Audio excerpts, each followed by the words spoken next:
After several moments of flying low to the ground, Blue tells the trio to hide their key signatures before landing in a densely forested area. Goku is about to question why they ran away, especially after what they did to Roshi, but the general shuts the young Saiyan up, pointing up towards the sky. Through the ever-waving foliage, the group could see Symbol flying high in the air, frantically searching for them. Blue whispers to Chaozu for help, asking if he can join all their minds together in order to communicate telepathically. The psychic manages to do this with some help from Blue himself, who goes on to lead this little meeting. He tells the group that if they lay low and follow his lead, they should be able to make it back to Korin Tower. Goku, still upset that they left Roshi back there, tries to argue that they should fight, but when the others point out how strong Viola was, and agree that they should prioritize the Dragon Balls, the young Saiyan realized he didn't have much choice. The group decides to slowly make their way through the forest, though Blue notices that Symbol suddenly flies off in a different direction, as if they had found something. Luckily, it wasn't in the direction of Korin's tower, but he still made a note of this. It did, however, allow the group to travel faster. It takes a couple of hours, but they do eventually make it to the base of Korin's tower, without raising any suspicion, only then choosing to fly up. Korin greets his returning students, revealing that he knows exactly what's been going on and can only offer the divine water.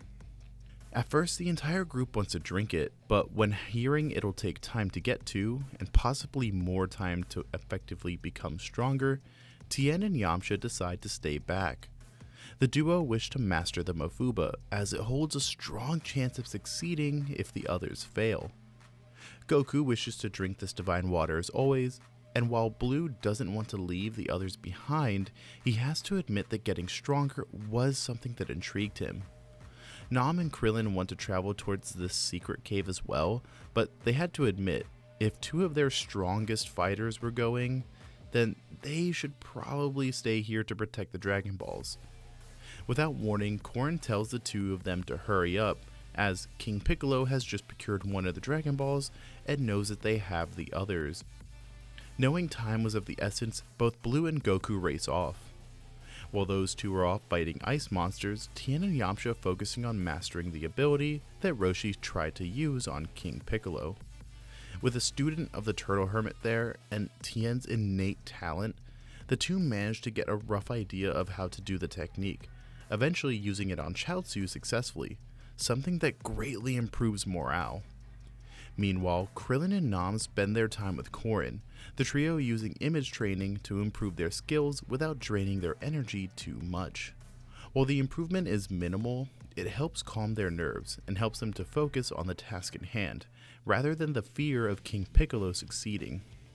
Korin had thought about bringing this up to the man upstairs, possibly having him train these talented martial artists, but he thought Goku and Blue would be more than enough to defeat the Demon Clan. Well, he hoped that it be the case at least. Hours later, Blue and his Saiyan ally had finally made it into the mysterious cave housing this ultra-divine water.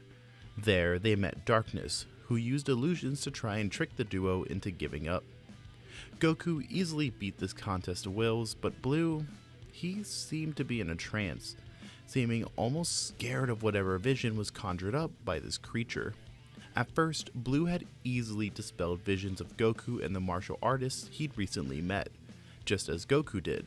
However, when Darkness dug deeper, dredging up memories from his childhood, Blue found himself horrified. The psychic was reliving his days at the Academy, a facility created and run by Red Pharmaceuticals that tested its less than ideal medications and treatments. The ex-general had forgotten all about these days, and for good reason, as even his adult self was horrified at the conditions he and the other subjects were forced to live in. Most, if not all of the subjects were children, ranging from 3 to 15, with Blue himself being 7 before the project was shut down. He can't remember much, as most of the memories had been completely erased from his mind. But this night, the night of that massacre, was still there. and Darkness utilized this to utterly demoralize Blue. The various kids and friends he once had came back to life, their bodies twisted and broken, all grabbing and pulling at him. Distorted and gargled voices blamed Blue for their demise, some asking if it was worth it, if he was proud of himself for being so strong.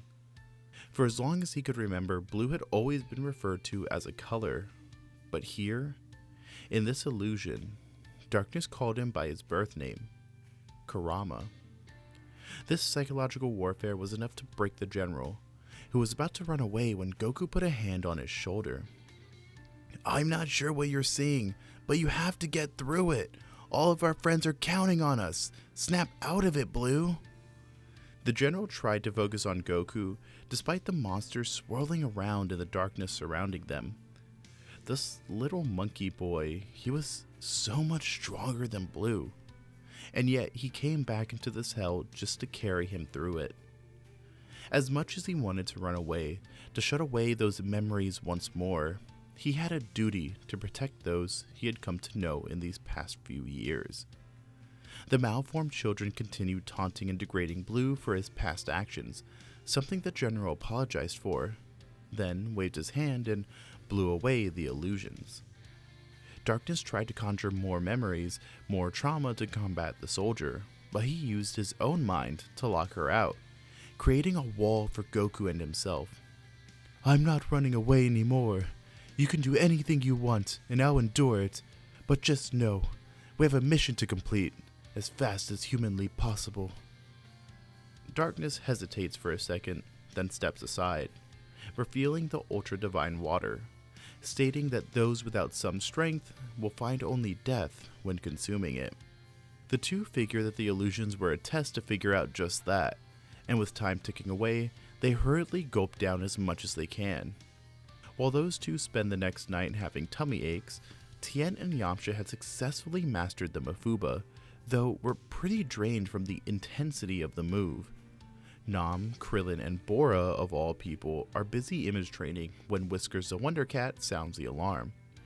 Before any of the others could sense it, he tells them that King Piccolo and his minions are heading straight towards them, and would be there in 5 or so minutes. Everyone instantly jumps to their feet and attempts to create a plan, though with their nerves through the roof, it's not too effective. Soon, a giant airship arrives near the base of Korin Tower, with Violo jumping out and greeting the warriors.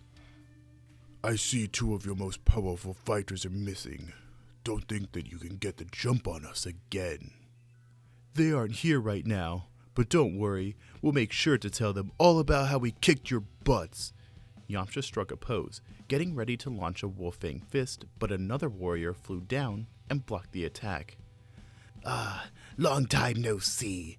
I'll make sure to get you all back for the last time." Tambourine pushed Yamcha back before striking a pose alongside Symbol, all 3 warriors ready to fight. The Z-Fighters were prepared for this though, and attacked at once. Tien and Yamcha would fight off Violo. Tambourine tried to intercept, but Krillin was able to just barely fight off the demon, thanks to all that mental training. Nam and Bora, the 2 weakest humans there, were able to stalemate Symbol, who admittedly wasn't a fighting type. Chaozu, however, was busy looking for his opponent, that being King Piccolo. While the psychic wasn't strong enough to physically combat the demon, he could possibly bind him down with his psychic powers, especially if he was as frail as Blue described. When Tien and Yamcha begin getting beaten back though, the mutant tries using his powers on Violo. This somewhat slows the hulking demon, allowing Tien to get a Dodon Ray in, completely blowing out his opponent's shoulder. When Violo simply regenerates from the attack, the idea that this guy was too much for them starts to sink in. This doesn't stop Yamcha from attempting to use the Mafuba as a last-ditch effort, wildly casting the move and trying to force Violo into a gourd provided by Korin. While the bandit is able to successfully seal away Violo, it leaves him incredibly drained and unable to move. Tien jumps in to fight Tambourine, who tries using an electric shock surprise, something he learned from the last experience. But Krillin tanks the attack, allowing for the demon to be swiftly defeated, and Tien isn't gonna spare him a second time. Before the finishing blow can be dealt, the sky suddenly goes dark. The Z-Fighters look up to see Shenron, along with an old King Piccolo, assisted by Piano, shouting for a wish. The Triclops instantly points a finger up towards the tower, shooting a massive Dodon ray at the king. An explosion goes off, but Shenron then disappears, and once the smoke clears, a young King Piccolo jumps down to confront Tien. That was pretty powerful for a human, but you were too late. The Demon King blew away the gourd Viola was sealed within, allowing him to reappear. Now Violo, finish off these pests. The king crossed his arms as Tien froze up in fear. However, when no attack came, he looked over to see his strongest offspring frozen in fear himself. It would seem being trapped took its toll on him. Well, no matter. The king would take care of these humans himself. He raised a hand towards Tien, but before he could launch a blast, Chaozu tried freezing him in place. The king instead raised a hand towards him and blew the human away without batting an eye. This angered Tien, who flew into the air and prepared to launch a tri-beam, telling his teammates to run away. Piccolo simply smirks though and fires a blast from his mouth, but Nam does a cross-arm dive, striking the back of his neck and shutting his mouth. The warrior yells out for Tien to launch his attack, and the Triclops does so, blowing the entire area to Kingdom Come. Krillin, Yamcha, and Bora are blown away into the nearby forest, while Nam and King Piccolo disappear within that brilliant yellow light. Tien falls to the ground, having put his all into that attack, but Piccolo emerges from the crater without a scratch on him. Once again, pretty powerful for a human, but nothing to a demon. With that, King Piccolo finishes the Triclops off. Hours later, Goku and Blue exit the mystical pot and are horrified at the state of Korin Tower. Many of the Senzu bushes had been burned away, while half the tower was gone itself. The Dragon Balls had also disappeared, and when the two searched around, the only person they could find was a badly injured Korin. The cat tells them about what happened, including the passing of their 3 allies. While the two are angered, Korin tells them to stay calm and to take some of the last remaining Senzu to use in battle. They wonder why he hasn't taken one, but the cat says he'll be fine, and that he saved them for the final battle with Piccolo. He further states that the two of them together will be more than enough for the demon, and to find him at King's Castle. While Goku is ready for a battle then and there, Blue asks where he can find the remaining Z-Fighters, and Korin answers, "Well, it's Bakame House." Goku wants to take on the demons by himself, but Blue knows all too well just how that can go. While Krillin and Yamcha aren't the strongest fighters in the world, they want to fight just as badly and will have their backs no matter what. It takes some further convincing, but Blue finally gets Goku to agree if he promises to let Goku fight King Piccolo alone. With that, they fly off to Kame House to regroup.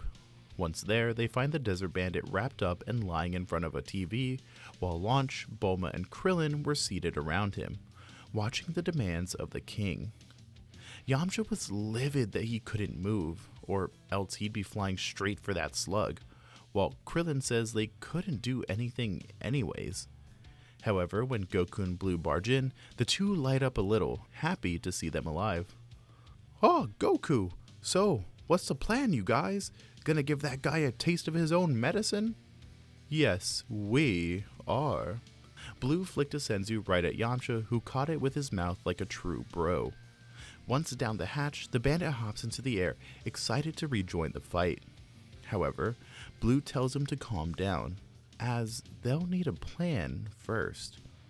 On the other side of the world, in King's Castle, Piccolo sat on his throne with his sons all bowing before him. "You summoned us, father." Viola looked up, a slight hint of contempt in his eyes. "There are still fighters out there, 2 of which are thought to be capable of contending with us. Your job is to protect me, Violo.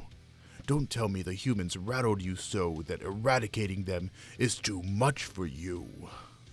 King Piccolo leaned forward in his throne, eyes focused solely on his most powerful spawn, who faltered and looked back down. The castle was secure, using both my siblings and humans to spot any incoming threat.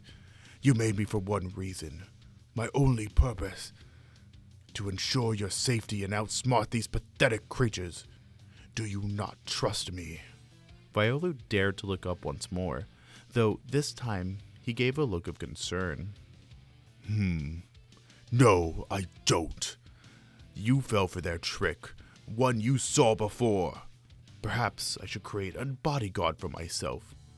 One more, just in case.